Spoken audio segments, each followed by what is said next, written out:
위치 추적 그 어플에는 계속 학교라고 찍혀 있는 상황이었고,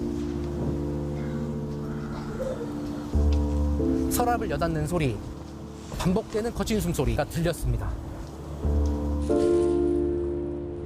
학교 선생님들이 1시간 동안 찾아다녔는데 하늘이를 못 찾았어요. 하늘이가 발견된 곳은 돌봄 교실에서 20m 떨어진 시청각시. 책을 주겠다는 한 교사를 따라갔다가 흉기에 찔린 뒤였습니다. 가해 교사는 날카로운 도구가 있는지 물었고 용도를 묻는 점원에게 요리에 쓰려고 한다고 답했다는 진술을 경찰이 확보한 것으로. 교육가족을 대표하여 전국의 모든 학부모님께 사죄드립니다.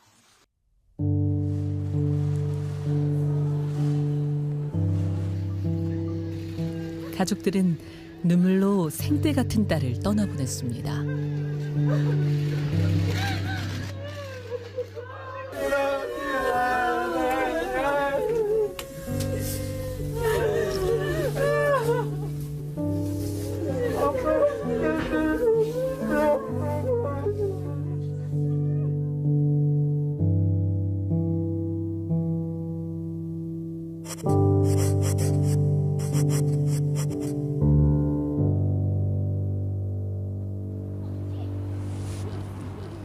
(1학년) 하늘이가 다녔던 대전의 초등학교.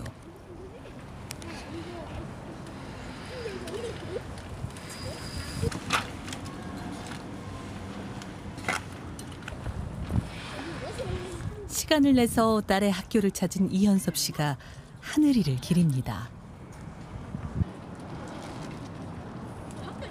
이 씨의 딸은 하늘이와 같은 반 친구였습니다.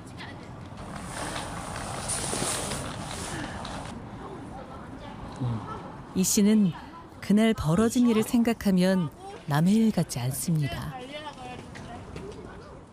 저희 아이가 그때 이제 태권도 학원을 가려고 3시 50분에 나갔었다고 하더라고요.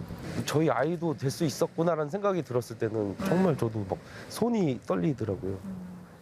저를 막 이렇게 깨우더라고요. 아빠 무서운데 아이들도 그런 좀 뭔가 마음속에 그런 좀 트라우마가 생기지 않았나 저는 싶습니다. 학교 앞에 놓였던 추모 물품들은 다 치워졌지만 여전히 매일같이 사람들의 방문이 이어지고 있습니다. 가사가 이제 행복하고 슬기로운 어린이로 지내자 그런 내용이 있는데 뭔가 그걸 보니까 눈물이 좀 나더라고요. 좀 모순적이기도 하고 그래서 부모님 꿈에도 많이 찾아와서 부모님도 너무 아프시지 않게 그렇게 잘 지냈으면 좋겠어요. 그날 이후 일상으로 돌아가기란 학생과 학부모 모두에게 쉽지 않아 보입니다. 우리 아이가 다니는 학교에서 또 일어났던 일이니까 그냥 충격이 좀 컸고 많이 우울도 하고 심리검사에서 안 좋게 나와서 지금 검사 받으러 다시 가는 거예요. 근데 조카는 여기 학교 다니니까 충격 많이 받아서 무서워서 혼자도 집에 있을 수 없대요. 학교 뒤쪽엔 하얀 버스 한 대가 서 있습니다. 학생과 주민의 트라우마 치료를 위한 마음 안심 버스입니다.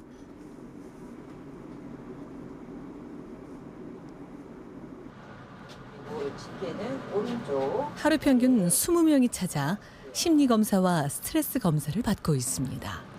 잠이 스트레스를 해소하는 데 굉장히 재난경험자들이 직접적으로 겪은 것과 비슷한 반응이 나타날 수 있거든요. 정상적으로 이런 반응들을 거쳐가시는 과정이다라는 걸 설명드리고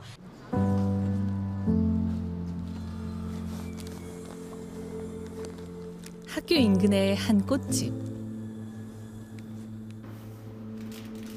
하늘이를 위해 흰 국화를 사러 온 어린 손님들에게 주인은 돈을 받지 않고 있습니다.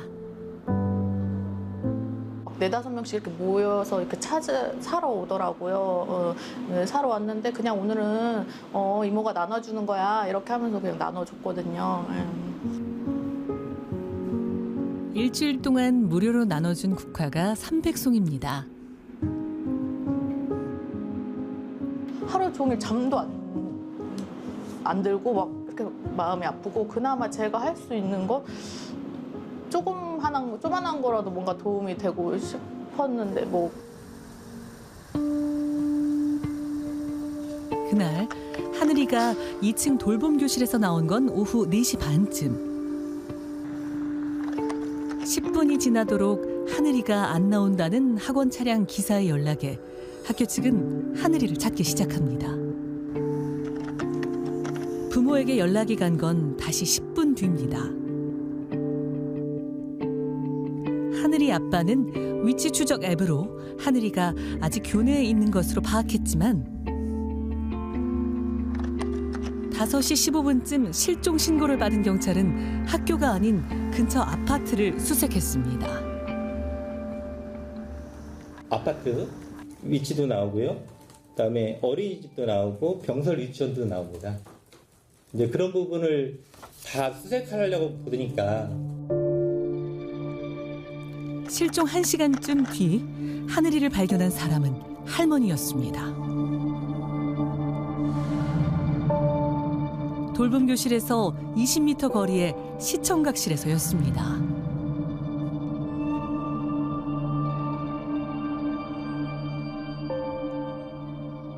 하늘이는 학교 안에 있었지만 찾는데 왜 1시간이나 걸렸을까요? 상당히 먼 거리가 있는 그런 경우들도 있기 때문에 분명히 발생했던 그 장소를 빨리 수색하지 못하는 그런 아쉬움은 있었다고 생각합니다. 더욱이 돌봄 교실 근처엔 CCTV조차 없었습니다. 학교 건물 안에서 벌어진 일이지만 동선조차 파악할 수 없었던 겁니다.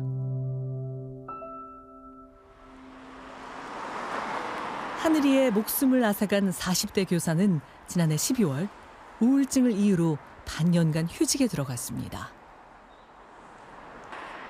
하지만 20일 만에 일상생활이 가능하다는 내용의 의사 진단서를 내고 돌연 학교로 돌아왔습니다. 어떤 노력을 그 20일 동안에 했는지 그런 것들을 좀 살펴보고 따져봐야죠. 어떤 치료 프로그램을 자기가 받았는지 확인하는 그런 절차가 좀 필요하지 않았나 생각을 합니다. 하지만 이 교사는 범행 닷새 전 학교 컴퓨터를 부수는가 하면 다음 날엔 동료 교사에게 폭력을 휘둘렀습니다. 어떤 폭력적인 방법으로 헤드락을 걸거나 하는 이런 행위, 아니면 손목을 강하게 부여잡는 이런. 하늘이 사건의 전조로 볼 수 있는 대목입니다.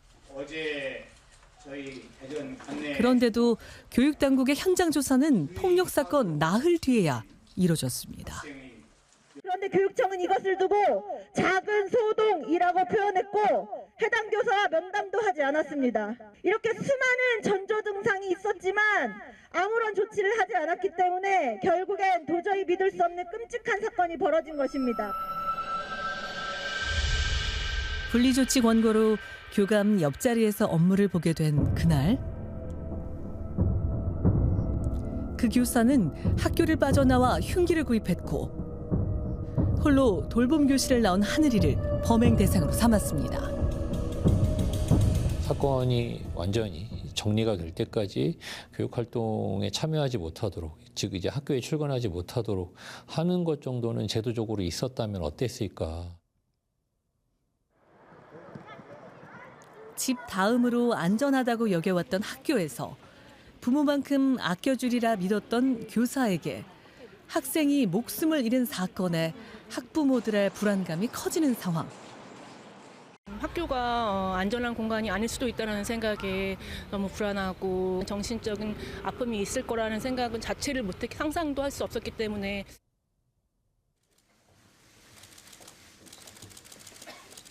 교육부는 정신질환이 있는 교사로부터 학생들을 보호할 수 있도록 교육공무원법 개정안, 이른바 하늘이법 제정을 추진하겠다고 나섰습니다.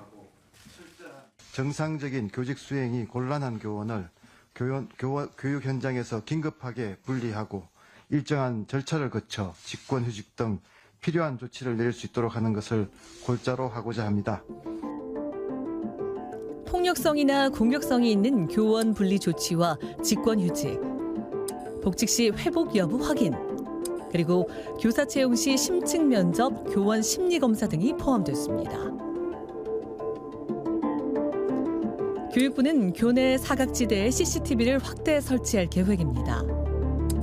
또 초등학교 1, 2학년의 대면 인계를 위해 인력을 늘리고 학교 전담 경찰관도 증원해 순찰도 강화할 방침입니다.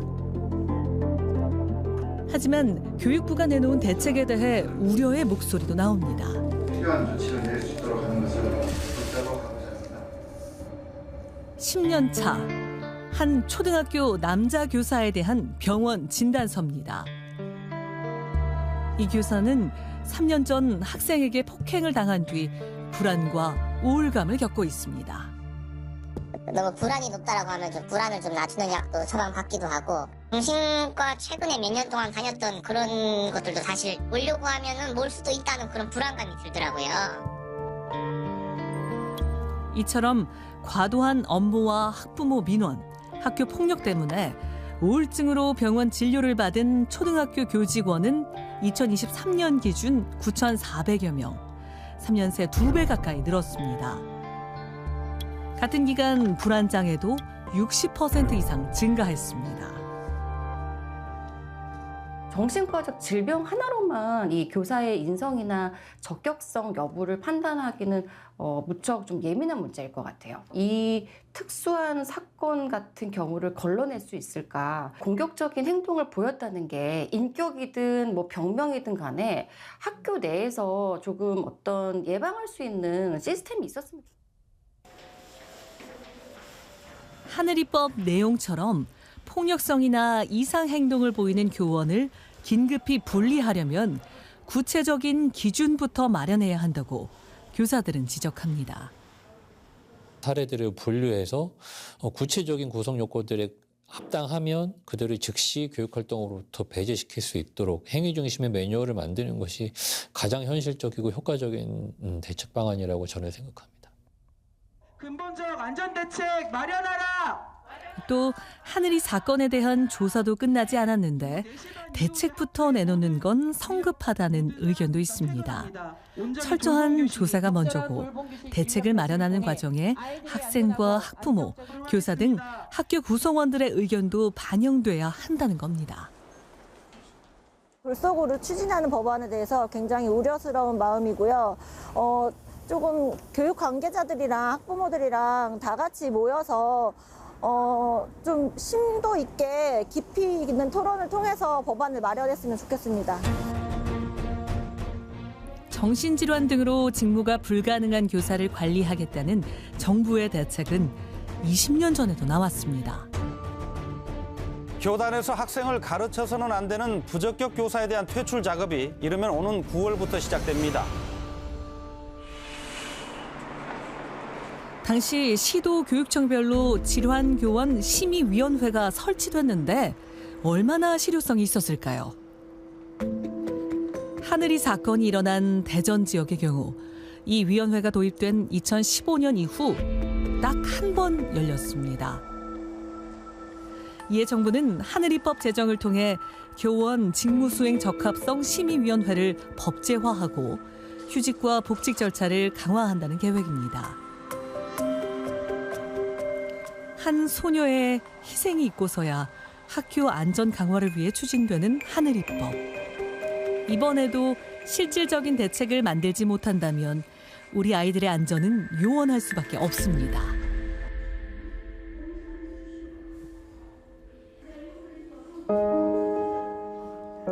이 초등학교는 방학에도 1학년 학생들이 오후 늦게까지 돌봄과 교육을 받을 수 있는 늘봄 학교를 운영합니다.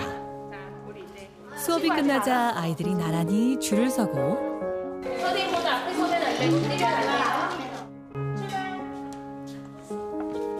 선생님과 함께 교실을 나섭니다.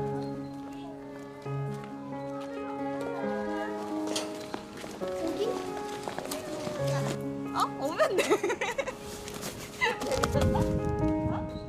그런 사건이 일어났을 때 더 이상 아이들이 안전한 곳이 어디인가라는 생각을 좀 많이 해서 안타깝기도 하고, 아이가 웃으면서 나오면 저는 오늘도 아이가 안전하고 행복하게 즐겁게 학교 생활했구나.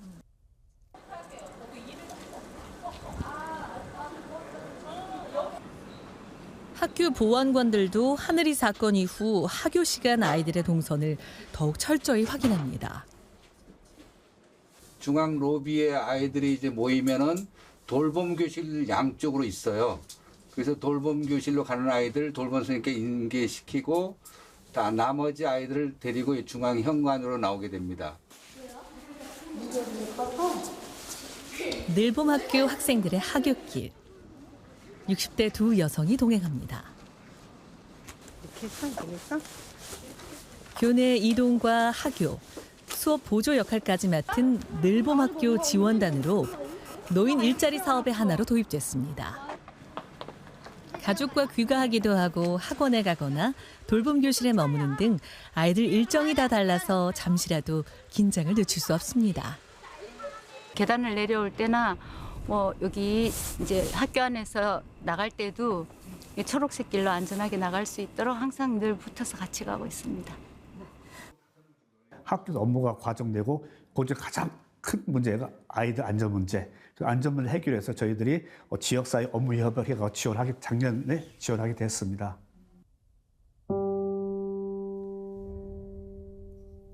하늘아, 그곳에선 아프지 않길.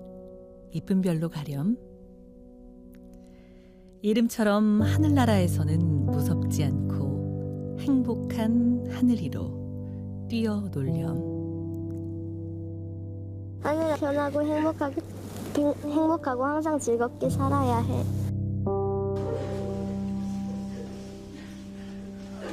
하늘이를 먼저 떠나보낸 어른들은 이런 일이 또다시 일어나서는 안 된다고 입을 모아 말합니다. 제가 원하는 건 절대 다음부터는 우리 딸의 같은 상황이 이루어지지 않는 것 하나입니다. 다시는 우리 아이와 같은 일이 벌어지지 않도록. 아이들이 가장 오랜 시간이 걸쳐서 있는 곳이 학교잖아요. 이 시간이 아이한테 지금 현실이 즐거웠으면 좋겠어요. 새학년, 새학기를 맞는 아이들은 학교 갈 준비를 마쳤습니다. 이 아이들을 지키는 일은 이제 어른들에게 주어진 숙제입니다.